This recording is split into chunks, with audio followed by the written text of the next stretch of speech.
Year to you and yours from all of us Yeah. at Good Morning Britain, my friend. Same to you. Same to you, sir. You know, the last time we met was a couple of years ago. We met in quick succession, and I was graced with your presence at your lovely home in Blighty. I even have the picture here, sir, of your good self and me on your stock furnishings. I have to say, it's a spectacular pad. Thank you for the Golf Buddy lift from the door at the front gate to the house. Yeah.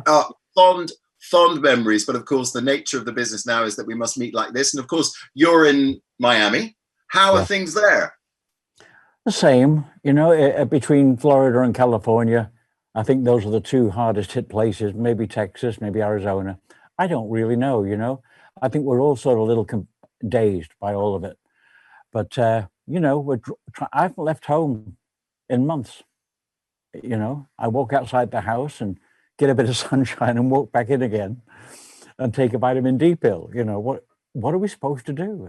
We've never been here before, you know. Absolutely. We've all just got to do our best to hunker down and keep ourselves sane, to be quite honest, young man. But talent, as always, with your good self, will out. And I trust your family are well, first and foremost. Yeah.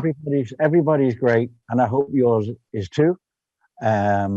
You know, we're always looking out to see if anyone's got any symptoms or if there's any issue at all health-wise. And we've been really, really lucky. Nothing's happened yet. And I keep hearing, I now have a few friends who have a few friends or relatives that have the COVID. But we've been very fortunate. You're on course for your first UK #1, which seems extraordinary because I was weaned on yourself and your brothers back in the 70s by my mum and her late sister. Right. And, you know, hundreds of millions of albums and singles sold later. And here you are on course for your first UK solo #1. You know, this is fantastic. How do you feel? I am overwhelmed because I'm so used to not expecting things to really happen that way, you know, so it's a real shock. And at the same time, it's such a thrill. The only unfortunate factor is that I can't be there if it goes to #1. You know, that bums me out. But knowing if it happens and the fingers are crossed, I have I'm not counting on anything. You know, I love what I do, and everybody everyone that's on this album was happy to be on this album. I didn't choose what they sang. Dave Cobb did a magnificent job. And John Merchant, who always takes care of my ears, did a magnificent job. And all the musicians were fantastic. So it just fell into place. It all happened in 1 month, right before the pandemic. It's a foray into country as well. I mean, you're a man after my own heart in so many ways. Nashville, I've been lucky enough to go to, and recently interviewed Keith Urban and Dolly Parton again. I've interviewed them many times, and obviously they both feature on this album. There's some spectacular collaborations there. First of all, I can't believe that it's 40 years since Islands in the Stream, and there you are finally back, stepping up to the mic with Dolly. Absolutely, and that was incredible. I mean, she told me while we were on the microphones, she said, "This is where I was standing when I sang 'I Will Always Love You' and Jolene." She said, I was standing right in this spot. In one afternoon, she recorded those two songs. And it was just, that's history for me, you know? And I told her that no one else really, I've heard other versions, but no one can sing it like Dolly.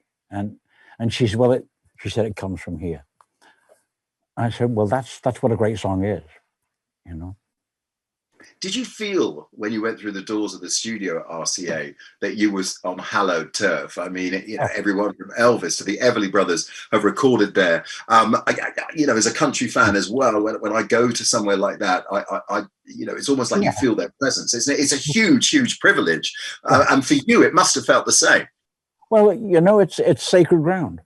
You know, you go in there and you just know that this is the greatest sound that ever came out of a studio anywhere in the world. And back then it was magical. And I went around taking pictures of all the pictures on the wall, so I get to keep them, you know. That's a great thing about iPhones. So, you know, I got Willie Nelson, and I got Dolly, and I got, you know, Porter Wagner, and all the different people that have worked there, and just such a thrill, such a thrill. I can't thank Dave Cobb enough. At the risk of this interview getting awkward, I think I might have done the same with my phone when I was at your gaff, Barry, of all your gold discs that were, you know, that were on the wall, and all the photos of you with all these legends over the years that you have in your living room there, and or your den, if you like, and also around your pool table too. Is it true that you were a bit starstruck because did Keith Urban actually bring Nicole, the other half, Nicole Kidman, along? Yes, he did. Yes, he did. And my wife was there and my daughter was there, and they were so thrilled, you know, to see both of them in the same place. And she's lovely. She's my favorite actress. So you know, it was just mind blowing. I think about the music that I was introduced to, your music, along with your brothers. It was my mum, who I mentioned, and her late sister, who got me into it. Songs with such incredible heart that country seems like a natural home for you, Barry. So why now, and why not earlier? Well, I don't know. Answer to your question is, it just seems to have come back around again. And I don't understand that. I never have, because we've had really good periods and really bad periods. But we just persisted, you know. And to me, it's the songwriting. It's always been the songwriting. And we were lucky to be able to showcase the songs and sing them and things like that. But there was never anything more important than writing a great song. What's missing today, unless I've already said this, is the romance and the lyric form on the album that gives people a chance to say something to each other because they can't be together. So that's an aspect that's just been organic. I don't understand why all those lyrics work, but they do.